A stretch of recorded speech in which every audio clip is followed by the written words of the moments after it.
Listen closely. The world is not blind. It sees you exactly how you've trained it to see you. If you carry yourself like prey, you'll be hunted. If you act like a beggar, you'll be fed scraps. If you treat yourself as a king, the world kneels, because power is theater, and you are both the actor and the stage.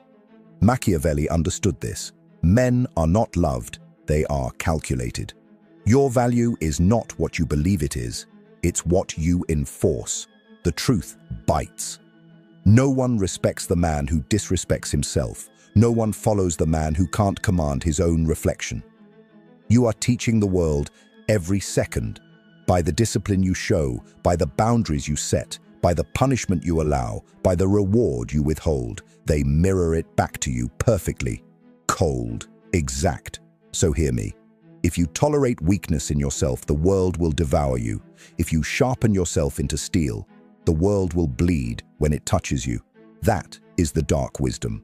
The world treats you exactly how you treat yourself. Now let's carve open Machiavelli's discovery. Comment, "I am my own ruler," if you're ready to begin. First maxim, Machiavelli's first law of self-treatment.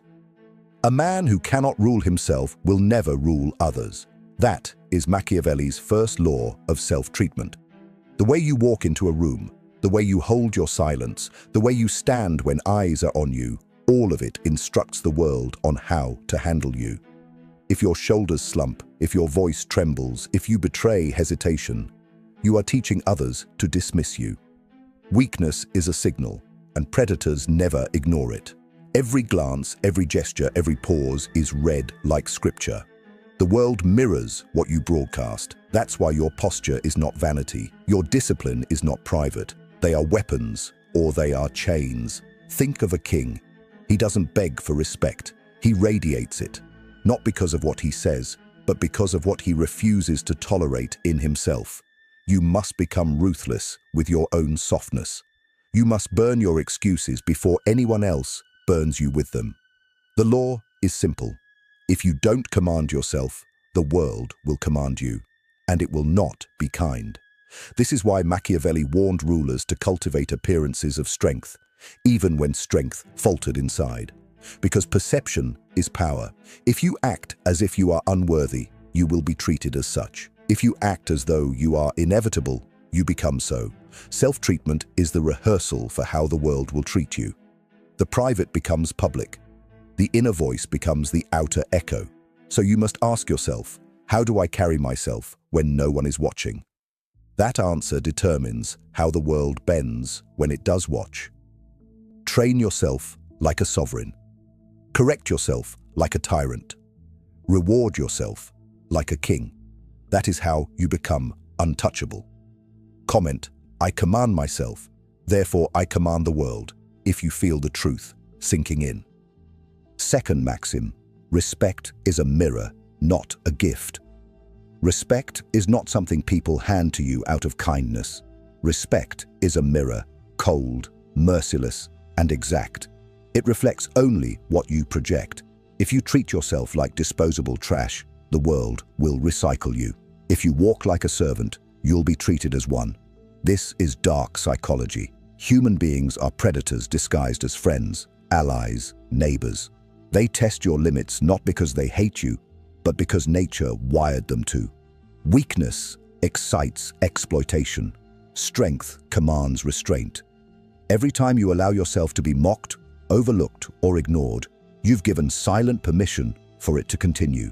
And once permission is granted, the chain around your neck tightens. Machiavelli understood this when he wrote that men are more faithful to fear than to love. Why? Because love is voluntary, but fear respects boundaries. If you don't respect yourself, why would they respect you? They won't.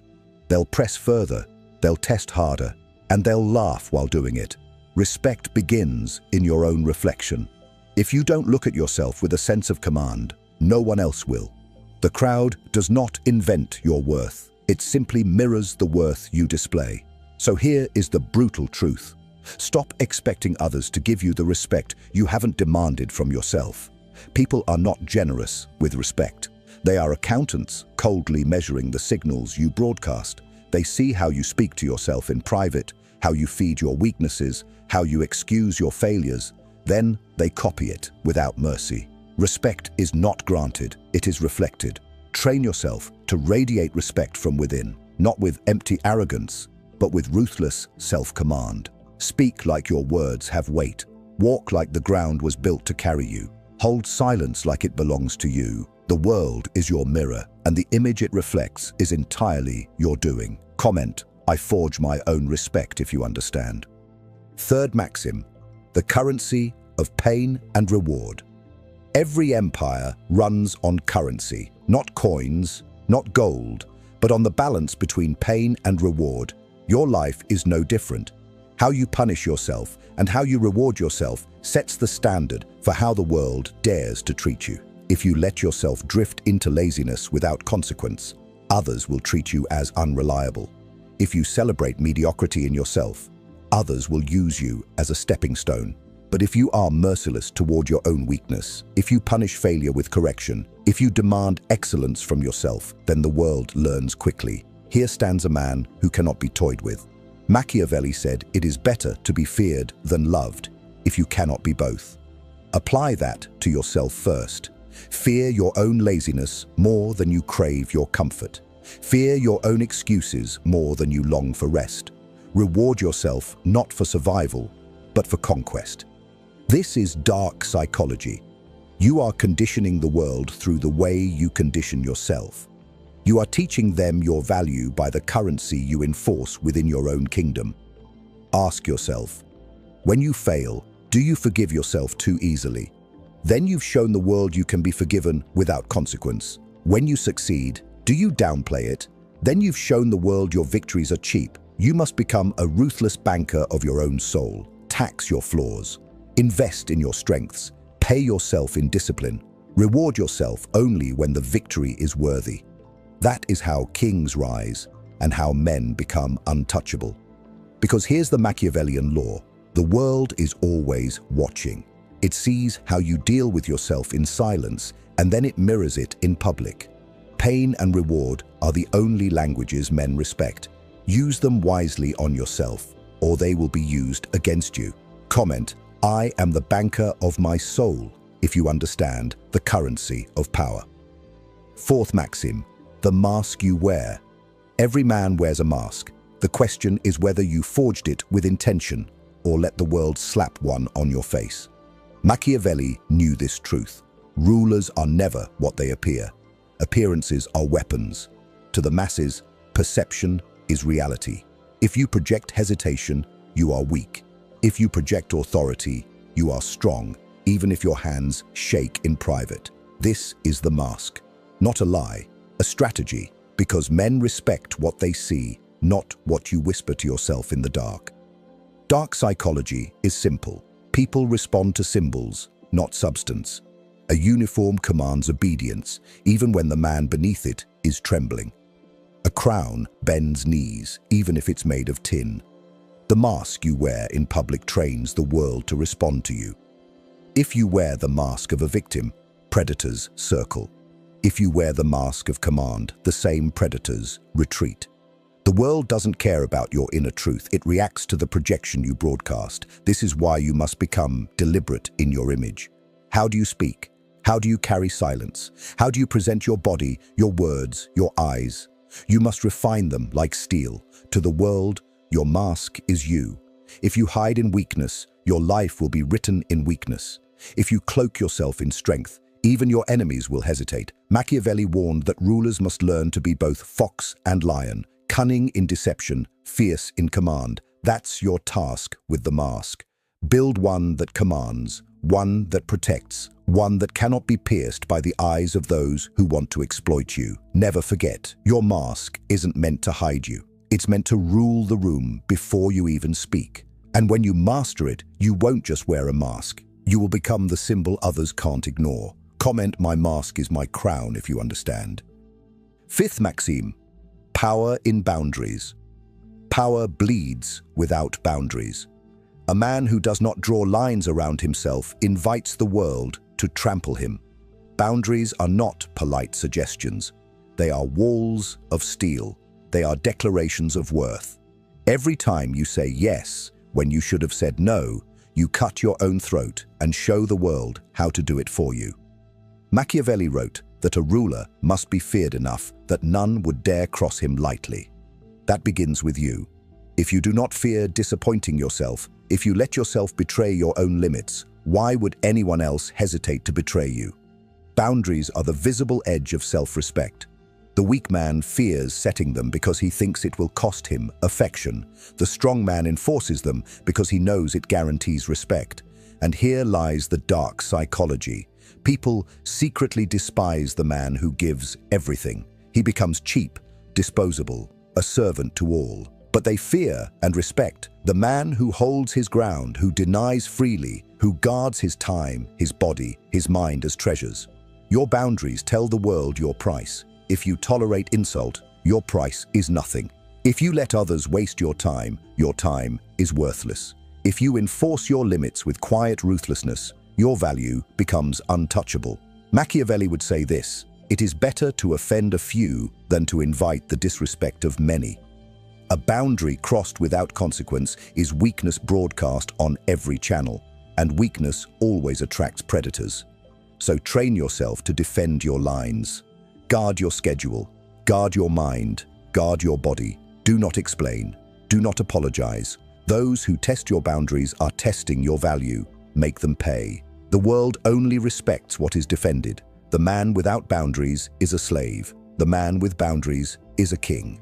Comment: my boundaries are my fortress, if you understand the law of power.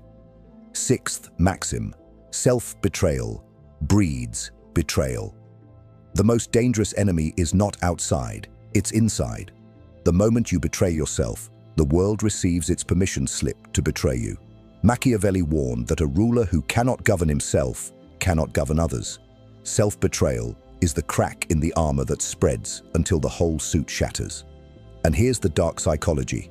Once you lie to yourself, you become predictable, you become weak, you become disposable. Because if you can deceive yourself into tolerating mediocrity, everyone else knows they can deceive you too. Think of the promises you've broken to yourself, the discipline you abandoned, the standards you lowered. Every time you allowed it, you taught the world how to treat you. They see you excuse yourself, so they excuse disrespect. They see you let yourself slide, so they slide past your boundaries. They see you tolerate weakness in the mirror, so they treat you like a weak man. Your betrayal of self is a public signal, even if you think it's private. Because weakness leaks, people can smell it, they can sense it, and they exploit it. Machiavelli would tell you, men are not loyal out of goodness, but out of necessity. If you betray yourself, you create no necessity for them to be loyal to you. Why should they? You've already proven you can't even be loyal to yourself. Betrayal begins within. That is why it spreads outward like a plague. You must become ruthless in ending this pattern. Stop excusing your failures. Stop lying to yourself about who you are and what you tolerate. If you fall short, punish it. If you rise, honor it. Become the judge of your own empire before anyone else dares to sit in that throne. Because if you cannot stand trial before your own conscience, you will be sentenced by the world instead. Self-betrayal is the seed of ruin. Self-loyalty is the seed of power. Guard your word to yourself like it's the most sacred oath you'll ever make. Because it is. And once the world sees that you never betray yourself, it learns a dark and undeniable truth. Betraying you is suicide. Comment: I will never betray myself, if you've decided to end the disease of self-betrayal. Seventh maxim: the discipline of kings. Discipline is not a virtue, it is a weapon. It is the chain that binds chaos, the sword that cuts weakness from the flesh. Machiavelli knew that a ruler without discipline was nothing more than a clown in a crown. A king first conquers himself, then he conquers others. If you cannot master your impulses, your hungers, your laziness, then you are no king. You are a slave, and the world will treat you as such. You already know this truth, even if you avoid it. Look at the undisciplined man. He eats without control. He speaks without thought. He spends without restraint. Does anyone respect him? Number. He becomes a warning, not a model. His life screams that he cannot command himself, and if you cannot command yourself, you cannot command anyone. The crowd does not follow the undisciplined. They mock him, they exploit him, they use him. Discipline, however, is terrifying. It is the mark of kings. When you rise before the sun, when you master your body, when you silence your own excuses, the world sees something it cannot easily handle. A man who is his own ruler. That is the man people hesitate to betray. That is the man others feel compelled to follow, because discipline is magnetic. It radiates authority without words. It whispers, "This man is untouchable." Machiavelli said that fortune favors the prepared. Discipline is preparation embodied. It sharpens you into inevitability. Without it, you are prey. With it, you are predator. The disciplined man is feared not because he is cruel, but because he is unstoppable. His presence tells others, "I do not spare myself, so I will not spare you." That warning alone bends the world into submission. But here's the coldest truth. Discipline is not comfort, it is cruelty. It is the art of denying yourself softness so that the world learns to respect your hardness. You must treat your weakness with merciless brutality. You must deny yourself the poison of ease. For every time you choose discipline, you forge armor. For every time you betray it, you carve cracks in that armor. Discipline is the throne you build inside. Sit on it, and the world kneels. Abandon it, and the world laughs. The choice is always yours. The consequences are not. Comment, "My discipline is my throne," if you choose to sit as king over yourself. Eighth maxim, cruelty versus compassion. Machiavelli wrote that it is safer to be feared than loved if you cannot be both. Most men misread that line. They think it applies only to how you rule others. They are wrong. The first subject you ever rule is yourself. The question is, are you feared by your own weakness, or do you coddle it with misplaced compassion? This is where most men fall. They are gentle with their flaws, soft with their excuses, merciful with their mediocrity. And what happens? The world copies it. If you are compassionate with the part of you that drags you down, others will be cruel in exploiting that softness. Cruelty toward yourself does not mean hatred. It means you refuse to tolerate weakness without consequence. It means when you fail, you cut deep. You correct without delay. You impose punishment that reshapes your habits. Compassion, in turn, belongs only to the parts of you that fight, the parts that rise, the parts that bleed, but still move forward. That is the duality of power. Be merciless with your rot, but merciful with your growth. Crush what holds you back and nurture what makes you formidable. Dark psychology teaches us that people read signals faster than words. If they see you coddle yourself, they know you'll coddle their disrespect. If they see you punish yourself for weakness, they know you'll punish them too. This is why you must be visibly ruthless with yourself. Every act of cruelty you direct inward builds fear outward. Every act of compassion you direct inward builds loyalty outward. The balance between the two is not morality, it is strategy. A king does not pity his own failures, he executes them, but when his strengths rise, he rewards them like treasures. That's what you must do. When you slip, cut yourself coldly. When you rise, honor it fiercely. The world will watch, they will learn, they will bend, because people respect what is sharpened by cruelty and steadied by compassion. So look in the mirror. Do you pity the man who failed yesterday? Or do you execute him and build a new one? Do you reward the man who fought? Or do you ignore his effort? That decision writes the script the world will read to treat you. Machiavelli knew. Cruelty without compassion makes a tyrant. Compassion without cruelty makes a fool. Balance both, and you become untouchable. Remember, your cruelty is not for others, it is for your weakness. Your compassion is not indulgence, it is fuel for your strength. Together, they forge a man who cannot be ignored. Comment, I sharpen myself with cruelty. I strengthen myself with compassion. If you understand the dual edge of power. Ninth maxim: how power collects around self-respect. Power is not given. It is not handed down. It is not begged for. Power collects. It gathers. It clusters around the man who respects himself so ruthlessly that the world has no choice but to orbit him. Machiavelli understood this with chilling clarity. Men obey not out of goodwill, but out of necessity. They are drawn not to weakness, not to please, but to gravity. And gravity comes from one source: self-respect forged so hard that it bends everything around it. Look closely at the men who command the room without saying a word. What do they have? Wealth, sometimes. Status, perhaps.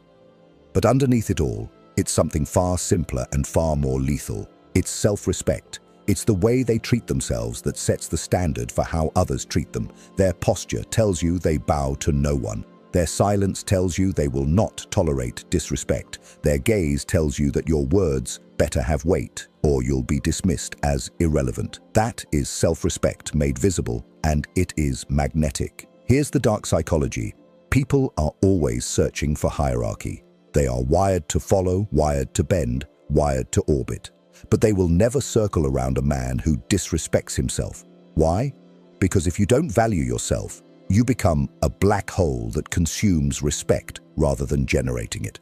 The crowd senses it instantly. They don't consciously think it, but they feel it. This man is not serious. This man is not worthy. And so they move on. They look for someone else to follow, someone else to fear, someone else to admire. But when you hold yourself with ruthless command, when you set boundaries like walls, when you enforce discipline like law, people sense something different. They sense gravity. They sense a weight they cannot ignore. They begin to orbit. They come closer, even when they don't fully understand why. This is how power collects. It's not about chasing, it's about pulling, and you pull by becoming untouchable in your respect for yourself. Machiavelli wrote that men admire those who act with decisiveness, even if their actions are cruel. Why? Because decisiveness signals strength, and strength signals survival. This is why you must treat your own word to yourself as law. If you promise yourself discipline and deliver it, the world sees consistency. If you betray yourself, the world sees inconsistency, and it withdraws. Power cannot collect around inconsistency. It cannot gather around chaos. It gathers around order, around control, around the man who respects himself enough to live by the laws he imposes on his own flesh. Think of your life as a throne room. If you let disrespect roam inside unchecked, disrespect from your own mind, your own habits, your own excuses, then you have already abdicated. You've left the throne empty and the world senses it. But if you sit firmly on that throne, if you rule over your impulses with an iron fist, if you treat yourself like the sovereign of your own kingdom, then the throne radiates power. People come to it. They recognize it. They cannot deny it. That's how power collects, not through forceful grabbing, but through immovable gravity. Understand this: power is not loud. Power is not desperate. Power does not chase. Power waits, and it pulls. The man who disrespects himself has to chase approval, chase affection, chase validation. But the man who respects himself becomes the sun. And like the planets, others revolve around him, not because he asks, not because he pleads, but because gravity doesn't negotiate. Gravity doesn't explain itself, it just pulls. The cold reality is that people are opportunists. They align with power because it benefits them. They avoid weakness because it costs them. That's why self-respect is non-negotiable. If you don't build it, you will forever chase scraps. If you do build it, scraps will chase you. This is the Machiavellian inversion. The less you chase, the more you attract. The less you beg, the more you command. Because begging is weakness, and weakness repels. Command is strength, and strength attracts. So, what does self-respect look like in practice? It's the way you speak to yourself when no one hears. Do you correct yourself when you slip, or do you excuse it? It's the way you treat your body. Do you carve it into strength, or do you let it rot in indulgence? It's the way you use your time. Do you guard it as a king guards treasure, or do you waste it like a fool scattering coins in the street? Every choice signals your respect or your lack of it, and the world reads those signals with brutal clarity. This is why Machiavelli insisted that rulers must cultivate appearances of order, strength, and decisiveness, even when chaos rages behind the scenes. Because appearances shape perception, and perception shapes reality. If you project order, the world treats you as ordered. If you project strength, the world treats you as strong. If you project respect for yourself, the world reflects that respect back onto you. And if you fail, if you disrespect yourself in public or private, the world punishes you. That's not cruelty, that's law. You must decide what kind of gravity you will be. Will you repel or will you attract? Will you scatter your power by disrespecting yourself, or will you forge it by treating yourself like a sovereign? Because once you choose self-respect, power begins to gather. Slowly at first, invisibly at times, but then unmistakably. People notice. They test less, they bend more, they follow willingly. Not because you begged, but because you became undeniable. That is how power collects, not in noise, not in chaos, but in silence, in posture, in consistency, in ruthless self-respect. Be the man who never betrays himself and watch as the world organizes itself around you. Comment, "My gravity is my power," if you understand how self-respect makes the world orbit you. 10th maxim, becoming untouchable. There comes a point where all the laws converge. Discipline, boundaries, cruelty and compassion, masks and mirrors, pain and reward, all of it builds toward one end, the final shape of power, becoming untouchable. Untouchable does not mean you cannot be harmed. It means the harm does not matter. It means every strike against you rebounds harder against the one who struck. It means your presence is armored not by luck, not by fortune, but by the ruthless empire you have built within yourself. Machiavelli understood that power is never truly secure. Enemies circle, fortune shifts, allies betray. But there is one fortress no enemy can storm, the fortress of self. When you respect yourself with unyielding cruelty, when you discipline yourself with relentless force, when you enforce your boundaries with silent ruthlessness, you make yourself into stone. The world can throw waves against you, but waves break on rock. That is untouchability, not immunity, but indestructibility through self-command. Think of the men who walk through fire and come out colder than before, the ones who take betrayal and turn it into steel, the ones who suffer loss but never lose their presence. What separates them? Not luck, not blessing, it is this. They trained themselves to be untouchable long before the world tested them. They punished weakness before others could exploit it. They built boundaries before anyone could cross them. They wore masks that projected strength even when storms raged inside. They ruled themselves as tyrants, and so the world learned to obey. Untouchability is built on this paradox. When you no longer need respect, you receive it. When you no longer chase power, it collects. When you no longer beg for loyalty, people become loyal. Why? Because you have demonstrated that you are complete without them. And completeness is magnetic. In a world of fractured, begging men, the one who is whole becomes a god among mortals. But hear this warning: untouchable is not soft. It is not easy. It is forged in pain. You will lose people. You will offend them. You will become feared before you are loved. And you must embrace this. Machiavelli said, "Men will betray love, but fear binds them." If you cultivate self-respect so mercilessly that others feel fear in disrespecting you, you have crossed the threshold. You have become more than just a man. You have become a force.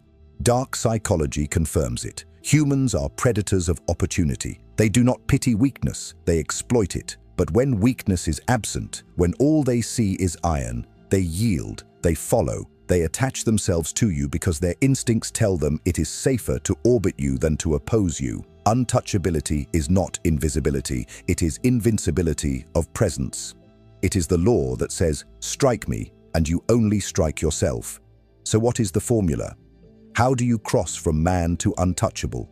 You begin where we began. Respect yourself ruthlessly. Punish your weaknesses. Reward your strengths. Guard your boundaries with fire. Wear masks that project strength, not softness. Be cruel to your rot. Compassionate to your growth. Build discipline until it sits on the throne inside you. Betray yourself no more, and others will never dare betray you again. Every principle we have carved has been a brick in this fortress. Now it is complete. But let me be clear. Becoming untouchable is not about arrogance. It is not about posturing. It is about becoming inevitable. When you rise each day with command, when your life is shaped by law instead of whim, when you treat yourself as the sovereign of your own kingdom, the world has no choice but to treat you the same. They can test, they can resist, but in the end, they bend. Because they have no other option. Gravity cannot be argued with. Steel cannot be ignored. This is why untouchable men are rare. Most men want comfort. They want softness. They want to be liked. They think power comes from approval. It doesn't. Power comes from necessity. People must feel that respecting you is necessary, that following you is safer than opposing you, that betraying you is suicide. Only then does power gather like an army around you. Only then do you become untouchable. Machiavelli warned that fortune will test every ruler. Storms come for all men, but the untouchable man is different. He has already prepared. His fortress is built from the inside out. So when the storm comes, he does not beg, he does not panic, he does not collapse. He endures, he adapts, he bends the storm until it serves him. That is the ultimate mark. When even misfortune bends in your direction, because you are too unyielding to break. And so, we arrive at the end of this journey. The world will always treat you how you treat yourself. This is not philosophy, it is law. If you treat yourself like prey, the world will devour you. If you treat yourself like a king, the world will kneel. If you betray yourself, the world will betray you. If you command yourself, the world will obey. That is the Machiavellian truth. That is the dark wisdom. That is how you become untouchable. Now, choose. Continue living like a servant, begging for scraps of respect, or rise as sovereign, forcing the world to orbit your gravity. The choice is brutal, but it is yours. Become untouchable or remain forgotten. Comment, "I am untouchable," if you are ready to claim the throne inside you. And remember, like, subscribe, and turn on notifications, because men who master themselves master the world, and you are about to become one of them.